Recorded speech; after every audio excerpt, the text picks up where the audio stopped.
Happy New Year. No, it's what date is it? 16th of, I think it's important that we tell people the date because these are coming out late. Yeah. So often we're a little bit off topic and people need to know when we're referring to, particularly snow seasons and stuff. Yeah. So it's mid-September, 16th or something. 16th. And episode, I'm just going to take that off because they glare. 51? 51. Crack, big 50. That's right. I found out I'm going flying on episode 50. Hey.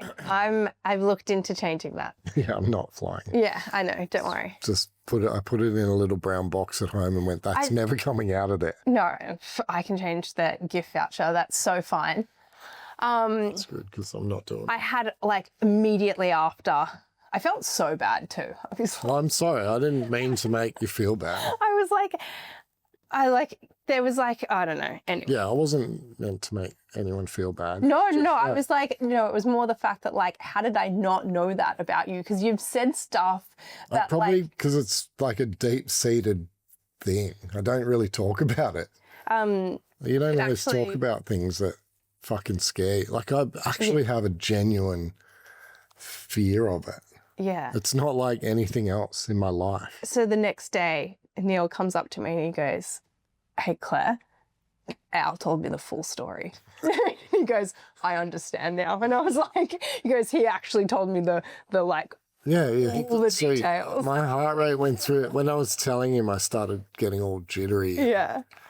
It was just a bad experience, right? Yeah. Occasionally in life. Yeah. I thought we were all going to die.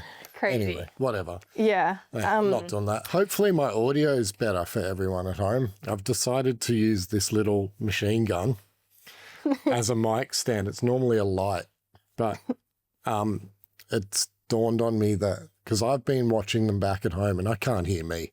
Yeah, you're very quiet. And well, it's not. I'm just super deep. I don't project, apparently. I definitely do. Yeah, so we have such varied audio levels that no one can hear me and they have to turn it down for you, which doesn't work in a podcast. So hopefully I'm louder. I'll just talk into this thing, but hopefully it's clearer and louder for everyone. And after 51 episodes, you can stop complaining about the audio levels. Yeah, we finally work out how to do it. And if I'm too loud, just comment below. Anyway, welcome to the podcast.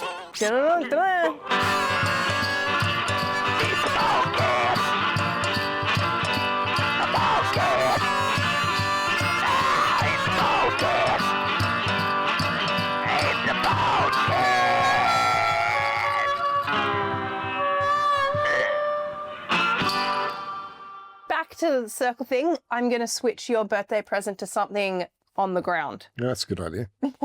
I'll probably die. I kind of want to change it to a surprise that you don't know to have okay, here's the things experience. not to do. Water, air.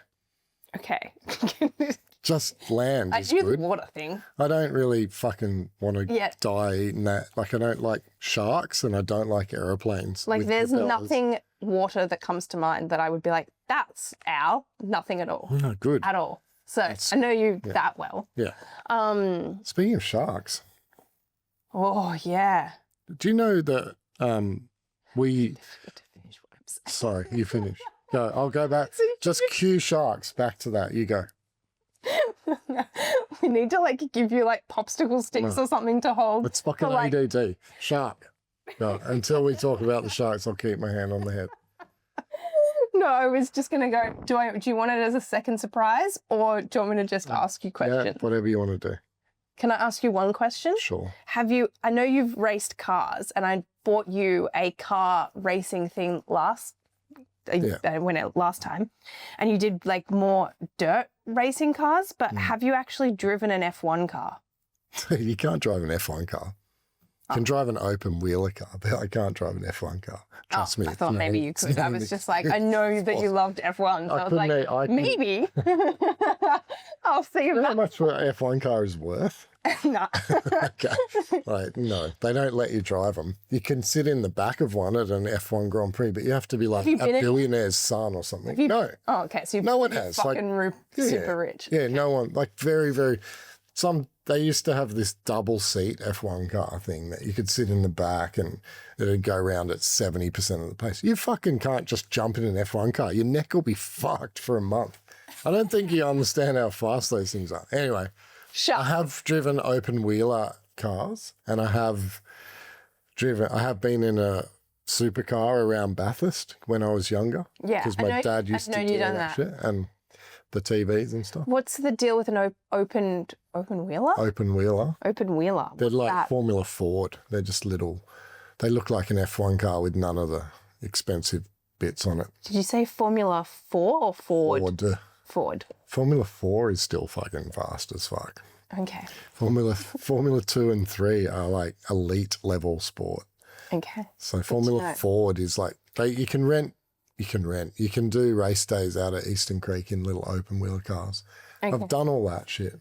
So you're fucked now. You got nothing to get me. Anyway. Okay. Sharks. Shark. Yeah. I'm not sure if we talked about it last time we were for those on. Of you, no, we didn't. I don't think it had happened yet. And for those of you outside of the Northern Beaches who might not know. Yeah, someone died. Yeah. In a great white shark attack at DY Beach. Turns out, apparently I knew them. Really? Yeah, Rowie, I didn't. I mean, look, I know people. I know most of the Northern Beach. It's a very small community, really. There's 250,000 of us, but we all tend to, it's insular, peninsula, whatever. So Merc, the guy's name was Mercury? No, what the fuck am I talking about? Is that his name? No, I'm lost. I don't know. I've just confused myself. Anyway, we went to a Van Halen / Aerosmith concert 10 years ago with Portnoy was there and Abijah and I remember you going Aaron Moss and all these guys. And we met a whole bunch of people from the Northern Beaches at the concert, stage left. Oh, yeah. Speaker thing that seems to happen. All the Northern Beaches people tend to always be on the left side of the stage at the front. And we bumped into them. We spent that night, that concert with him and his brother and his wife. I don't remember. I was probably inebriated. I was going to say preoccupied. Apparently, Rowie was like, I know these people. I know them. I fucking know them like for the whole week. And I was like, no, you don't. You're off your head. And then eventually it sort of dawned on her and she flicked through her phone and found the night and was like, fucking told you we knew them. And there's a photo of me with these two twin brothers. Wow. So, yeah, there you go. I knew them sort of. But yeah, anyway, really fucking sad story. He died in a great white shark attack at DY Beach. Yeah. Which is why I don't fucking go in the ocean either if I can avoid it. Surfing's there is some, look, I don't want any insensitivity at all over this. I think it's a horrible tragedy. But there is a degree of you look like a seal when you're surfing. Wasn't it the first shark attack in 100 years? No. So at first death at DY maybe. Death or something like that. I heard it was the first death. People die. I know shark attacks happen all up along all the time. It's the first. There's nothing 100 years. There was no 100-year thing. No. Well, then maybe I'm mixing up. Yeah, something. There was rumours about that, but I think there was a shark attack in there. I don't know. There's definitely been other shark attacks in Sydney. There's a famous one that happened in the harbour of the Navy diver who I remember his leg and arm. I was thinking maybe just for the Northern Beaches. I don't think so. Anyway, I don't know. I think maybe the 90s or something. This is where we need a Jamie to fact check. Yeah. Someone Google this shit. Either way, it's horrible, horrible story. And I feel for the family really badly. So, see, we had a youngish family, I think. Crazy. So, yeah, horrible thing. But there you go. Crazy. Onwards and upwards. So, let's talk about this little Instagram thing that's happening. Oh, yeah?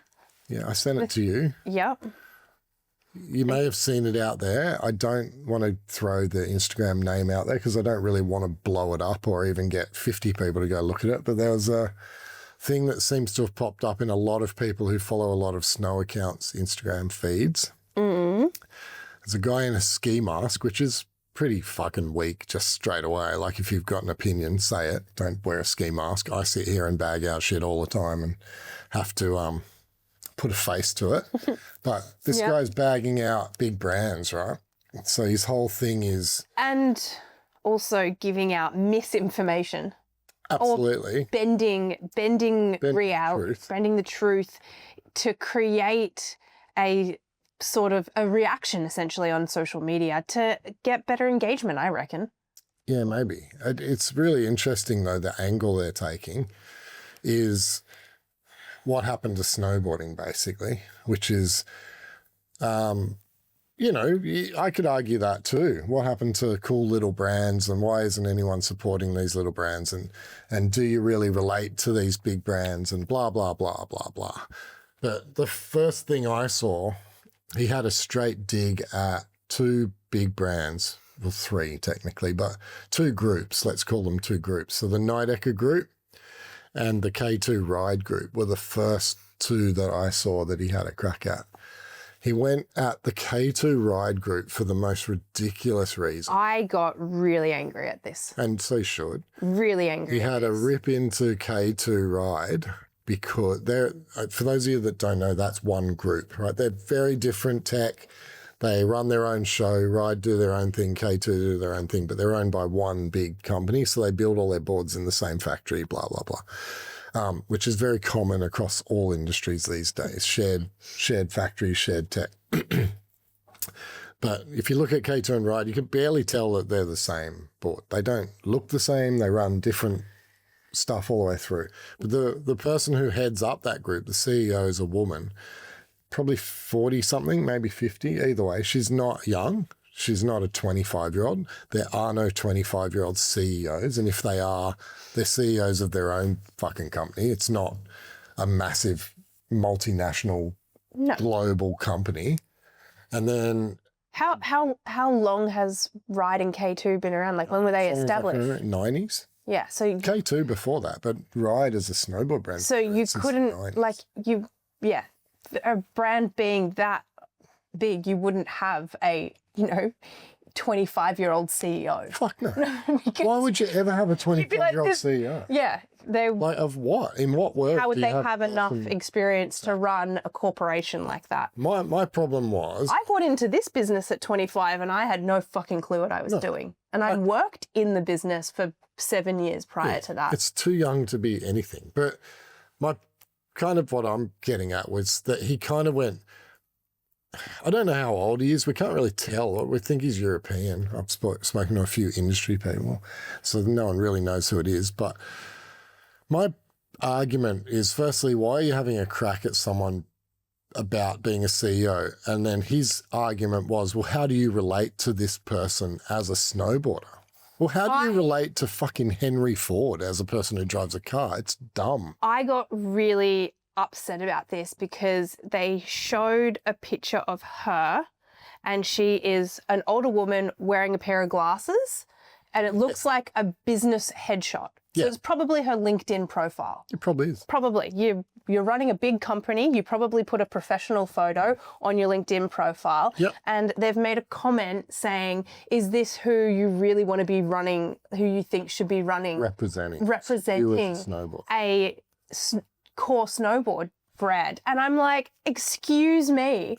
like that is so sexist for first off. I don't think whether it was male or female, but yeah, the fact that he's kind of gone, well, she's wearing a business suit with glasses. Get fucked, mate.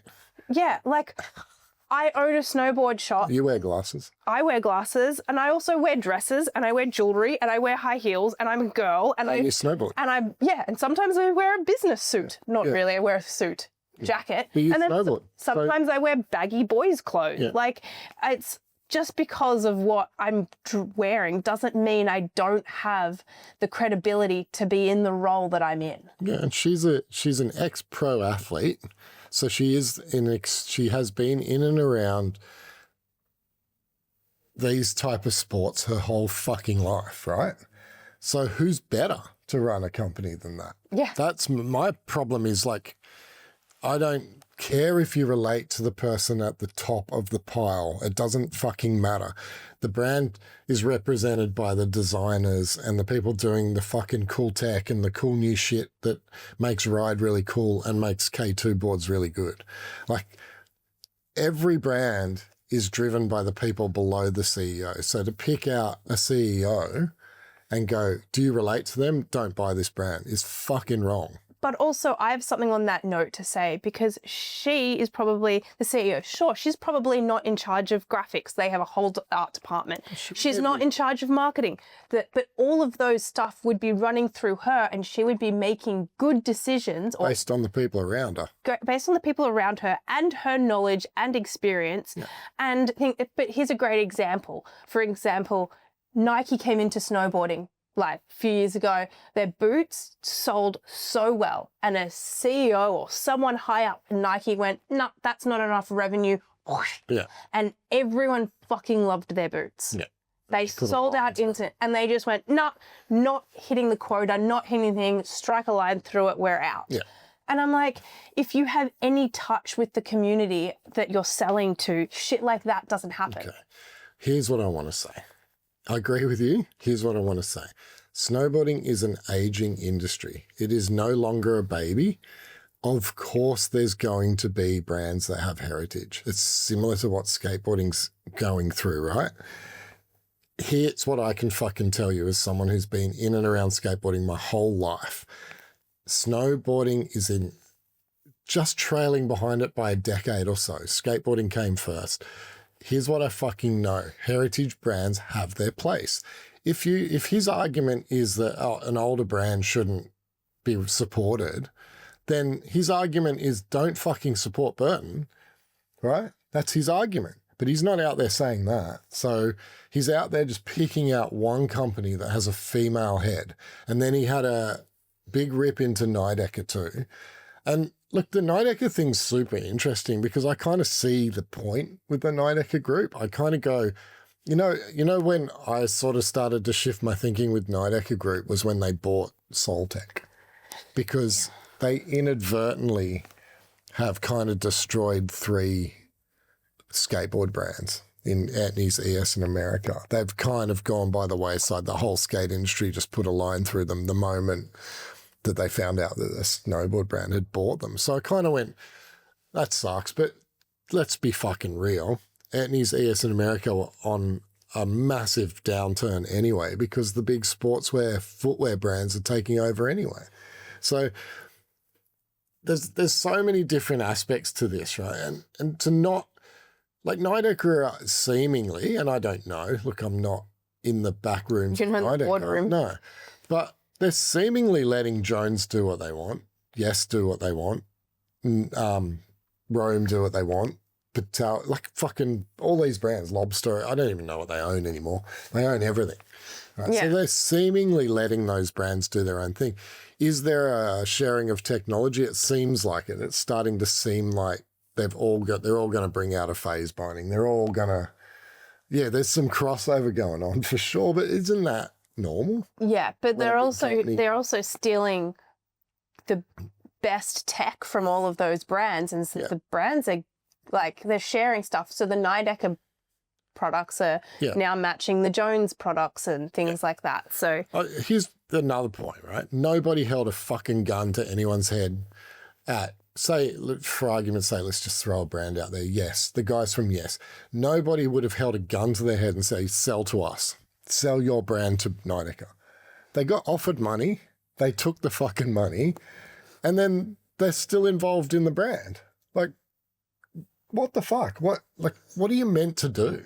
What are you meant to do as a brand? Are you meant to stay core and as an ex and not make enough money to keep growing the business of the brand? We've all been there. Skateboarding. We are a skateboard, snowboard store. Core is poor. The core brands make you no fucking money whatsoever. And as a skate shop owner, I know that. I know that for a fucking fact. Here's the thing, all brands and businesses go through this phase of growth, and there is a point so here is they're just starting out, and then here's their growth, right? Whatever it looks like, that's the trajectory upwards. There's this period here, and that's your core. So before that, hands close together for people just. Sorry, if you're not watching this on YouTube, go to YouTube and follow us. Subscribe, like. First part of the diagonal growth line is them starting the brand, right? And then you get cool enough people know, and they're like, oh, this cool brand's starting up. It's really cool, da, da, da, da, da. There's your core section. So for the next little bit, and then once you, once more people start knowing you and you're like, oh shit, okay, we've now got to produce more because people are buying more and we're growing faster, da, da, da, da, and you're wanting to capitalize on the money coming in, you start to grow and then you start to get into mainstream and then you're not core anymore. Yeah. Like if you can't remain core forever because at some point you've got to be like, hey, I'm actually running a business here, not just something that is cool. I'm trying to make a living out of it. Which is, and we get, as snowboarders ourselves, you're not talking about two idiots here. We're talking about two people that have snowboarded their whole lives, basically. And for me, I like skateboarding was inherently what my core, my essence as a human was kind of a skateboarder. But from a snowboarding perspective, like we've grown up around it. I kind of want the best shit. I don't want to look a certain way. I'm not 20. I'm not a fucking 17-year-old in a park, right? There's no need for me to have the coolest shit. I want the better shit. And if that technology is driven by bigger money and bigger brands, then that's where I want to be. I'm sorry, but like if you're a 17-year-old and you can't relate to these big brands, don't fucking buy them. Here's what we know. That's what people want, bigger brands. But here's the thing, like the 17-year-old kid who's riding park, he may not relate to the bigger brands, but he can probably relate to having pain through his feet because his boots aren't fitting him properly. Like, you buy the better shit, right? Yeah, you buy the shit that fits you well, that's going to be better, perform better, and make you snowboard. And there's an awful lot of fucking, you go down to sit at the bottom of Parachute Park and look at the boards coming over those big kickers. There's an awful lot of Salomon logos. Like they are not riding the big brands. The kids are not. Fuck the kids. You guys as kids and the kids coming into the brands, you're the fucking reason these little companies don't make it. Because you don't, as a generation, support small companies. You tend to buy Nike and you tend to buy the big brands. That's what you guys have done. And good for you. I don't give a fuck. But we didn't. It's a catch-22 because the bigger brands, like I said, have more money to put into better marketing these days and product development too, and things like Salomon. They make performance footwear. Yep. So it's an exception. Like they go, okay, cool. We've got this whole category of trail running, et cetera, et cetera, et cetera. How many departments do they do? Look at this Nike skateboard shoe situation, right? The shoe Nike make performance footwear, same as Salomon. So guess who's making the best skate shoes now? It's hard to argue, right? And they're the cheapest too. So they're doing everything you guys want as a community to buy. And then, I don't know, I just find it really hard to wrap my head around this hate towards these big brands. I get that it's hard to love a brand like Nidecker that just buy up all the small brands. I kind of get that. Happened with Burton in the early days. Burton, hey, there you go. That's a really interesting argument, right? Special blend. Where are all those fucking cool brands that Burton bought, right? Burton bought them, and what did they do with them? They shut them fucking down. So They let him run for a couple years. This guy, I would love to debate this fucking guy, this ski mask wearing fucking princess. Like, take your mask off, legend, and debate me on this because I will go you. I just think it's a ridiculous standpoint that you have. I would love to know what he rides. I'd love to know what snowboard and boot or and who's boat. paying him to say all this shit. It's like, I mean, like, I'd much rather a brand like Nidecker buy a brand and let it run than what happened with Forum, which was one of my favourite fucking brands. I had Forum boot, Forum boot, special blend, Forum bindings, Forum board, Foursquare pants, special blend jacket. That was my intro package that I saved up, bought my money. Yeah, you bought into those brands, right? I've got a Forum board or two sitting out there as well. It's just like, I'd much rather a big company buy small companies and let them run than a big company buy small companies and then fucking shut them down. Like, to me, that's just bullying to a certain extent. Anyway, it is really hard. Like, you know, we're talking about this with some of the smaller brands that we're stocking at the moment, like how hard they are to sell. Yeah. It's so fucking hard for us to sell the small brands. Like my example before with the like growth phase of a small brand, it's like Polar, for instance. Like there's also a tipping point where skateboard brand, and like there's a tipping point where they get really like everyone wants them and they're like in high demand, but then they're like, okay, cool, we're producing, like we've got to keep growing, and then it starts to get to this point where people are like, oh well, everyone's got it, what's new? And it's like that's or everyone not starts to copy it too, right? You can buy Polar Big Boys in every brand now. Yeah, and then it's like where's that loyalty from this generation? They don't give a fuck. Like they just don't, because the algorithms moved on. I know. But this is the thing, this is a scary thing about this new world that we live in. It's like this guy can get on in a ski mask and just dump a whole lot of misinformation and bend the truth and manipulate things to get clicks. Like how much does that video have in terms of views? Well, a lot, considering how few followers he has. And it's like hit me. Yeah, and it's crazy to think that like this is the thing. It's like Instagram's fake. Like it is not a news source. It is not. The news sources aren't news sources anymore. Like no, do your research and don't just believe a 30-second clip that you watched on Instagram or TikTok and take that as fucking truth, because it's not. No, you've got to be realistic about this. And shape your own opinions too. Like his opinion of, oh, I don't want a 50-year-old female running a snowboard company that I buy off. Fuck you, mate.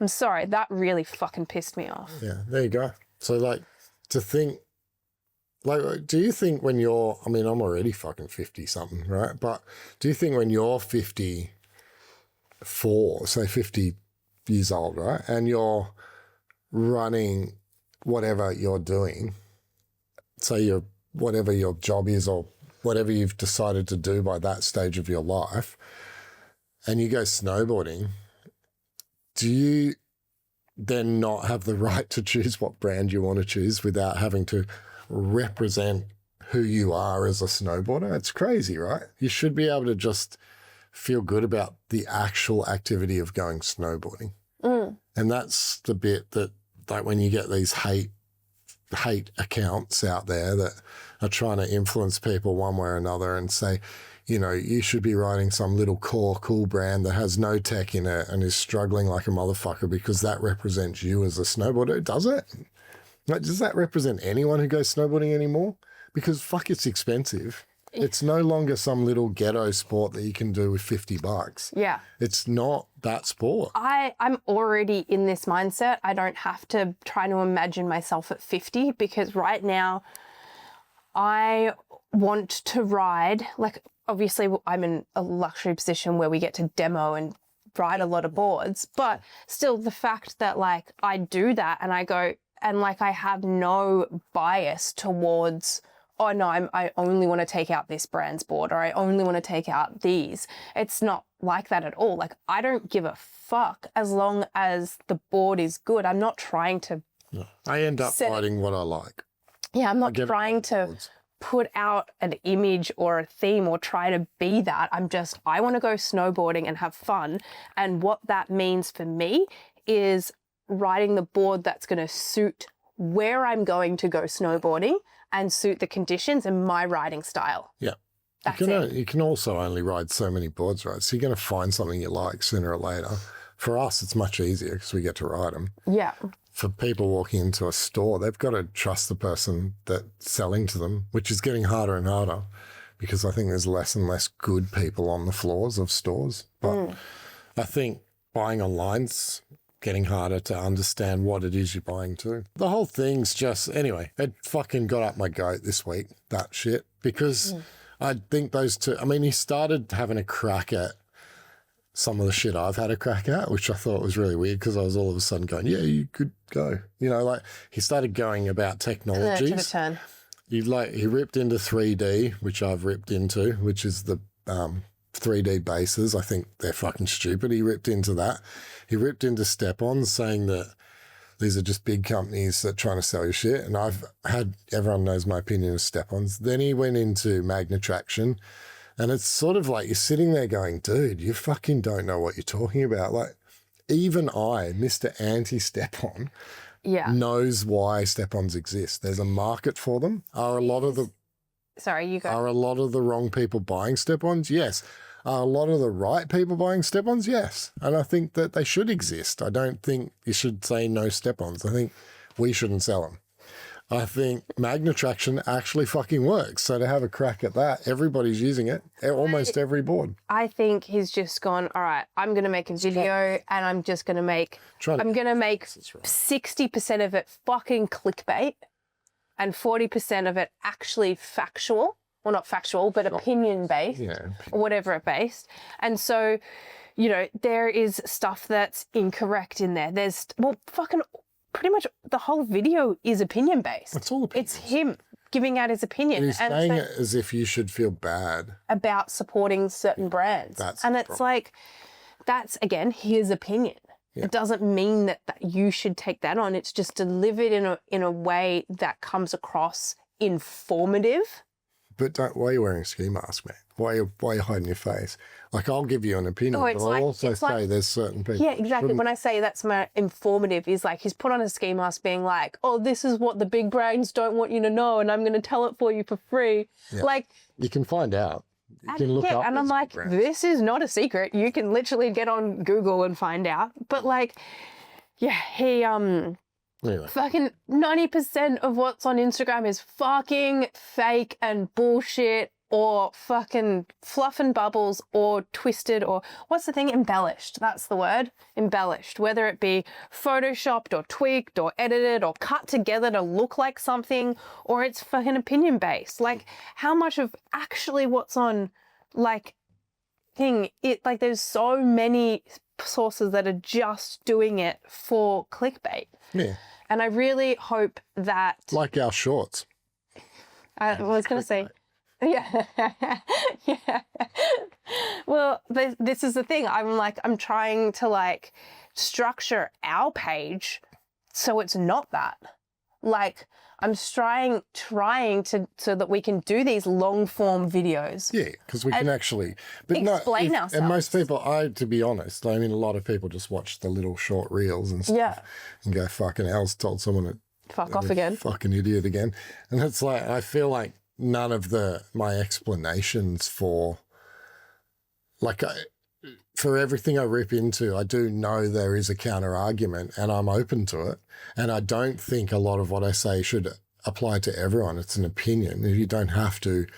I'm not fucking telling you to do something. I'm saying this is my thoughts on something. So anyway, it's all a bit weird, but it's all just gone a bit sideways and fucking don't buy into it. If you want to ride a brand that has a heritage in fucking... And has a female CEO, good. Go for it. If it's got a heritage in skiing and you think, well, maybe they've got more money and they've got better tech, then good for you, buy it. I think K2 and Salomon are two of the better brands. We sell them. And they're both ski history, historic. Man, you're riding a K2 and I'm on a ride. I've got Salomon riding still. Anyway, that has nothing to do with why I'm upset about any of this either. I don't care about any of it other than the misinformation bit. But I had a guy come in this week and he wanted a snowboard and the perfect board for him was a Salomon Jetstream. It fit everything he said. He walked in and he told me 10 different things and I'm like, dude, there's a board for you. You just described one board. And he went, I'm never going to ride a Salomon. I'm like, why, bro? And he goes, I don't know, because I did a season in Canada in 1999 and we used to bag the shit out of people riding Salomon. So I'm like, well, it's fucking 2025, bro.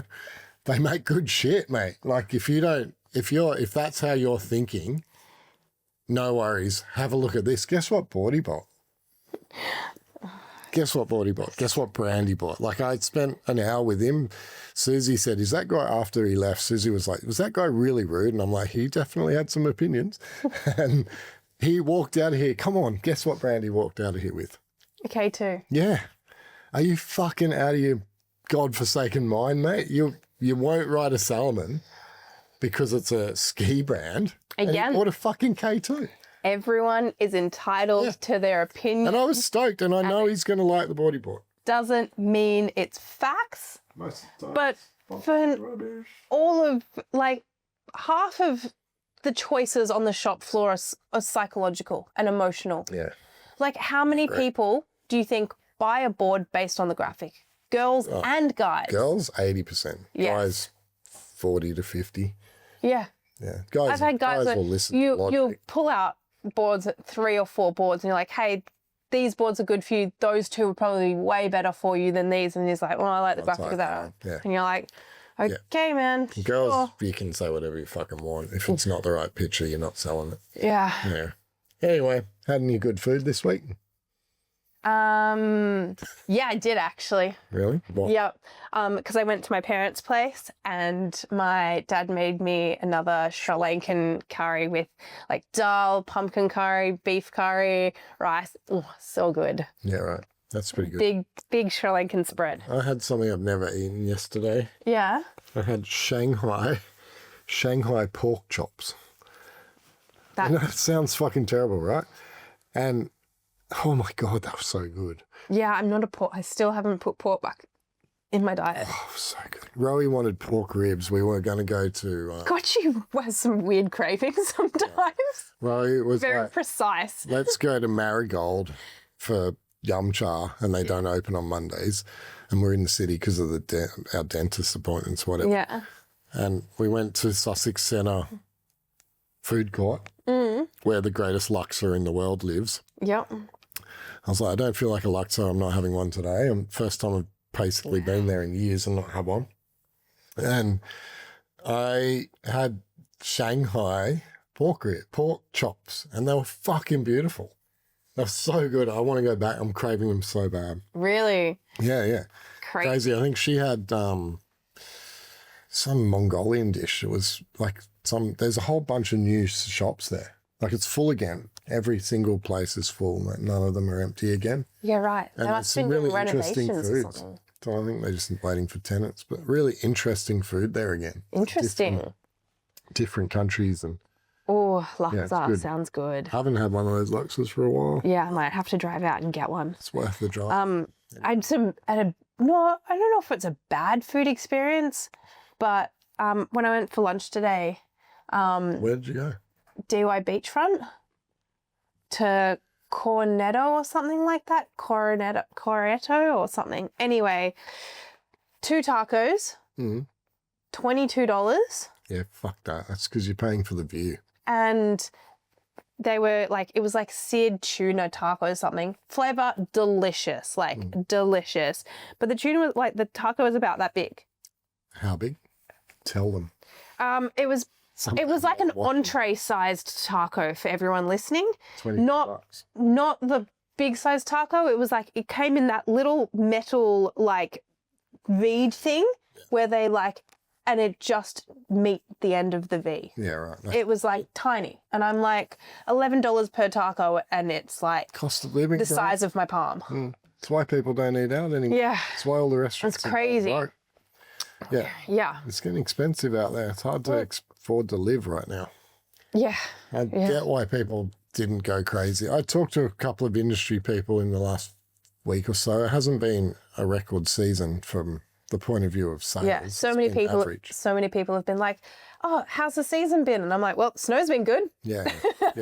And they're like, oh, that's good for you. And I'm like, I wish it was. Yeah. You got to keep in mind that season passes numbers were down. We know that. And the cost of a day pass is too high. So there was multiple reasons why people didn't. Yeah, I didn't hear like, I don't think I heard any complaints about lift lines this season. No, there were none.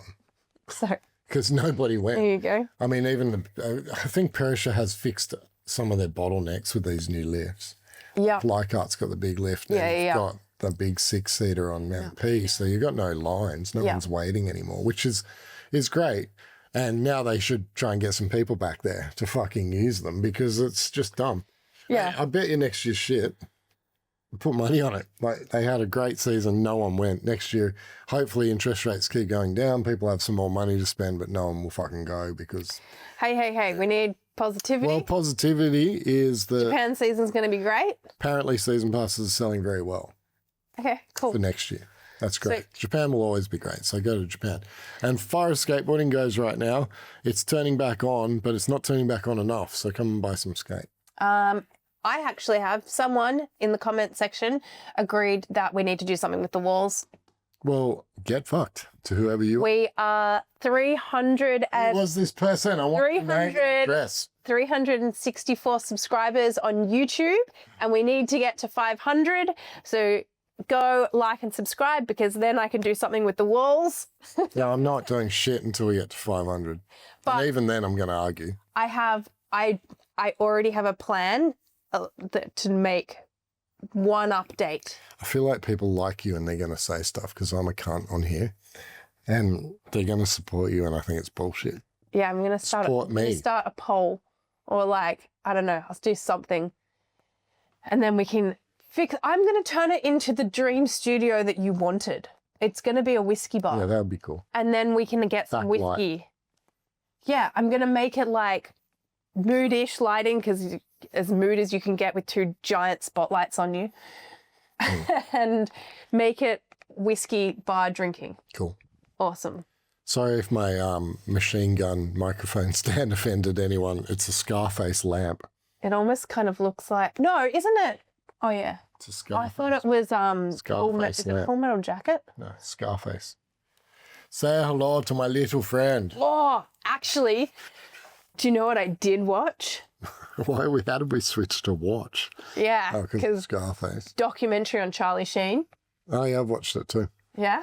I'm like... I watched him on... He was on... I'm like halfway through the second episode, because they're really fucking long. Yeah, I haven't watched all of it yet. He was on Joe Rogan last week. I normally don't watch Joe Rogan because I can't fucking do the monkey UFC thing.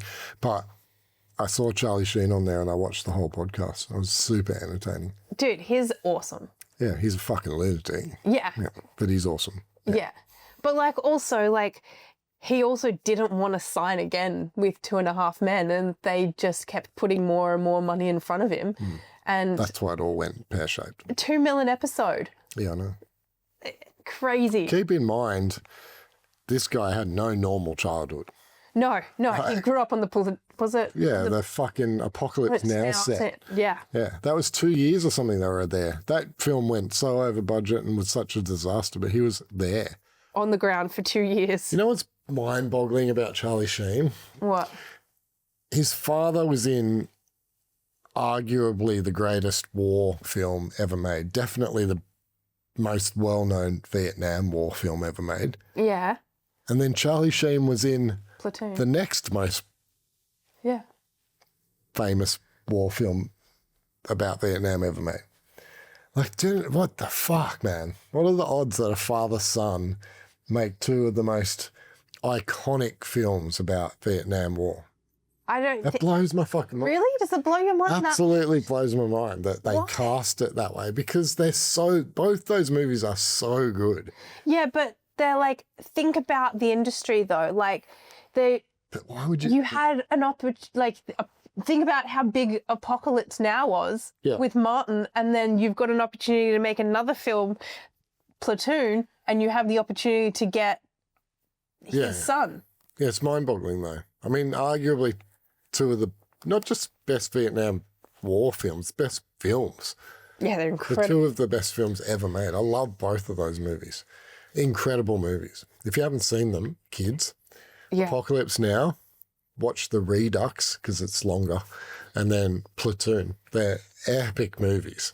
And you're going to be shocked, but watch them. They're crazy good movies. So, anyway, that's enough about movies.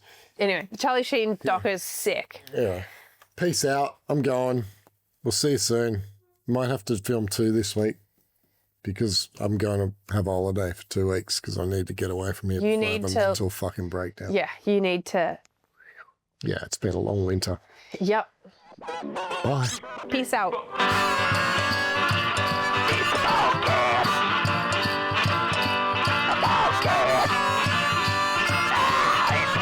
It's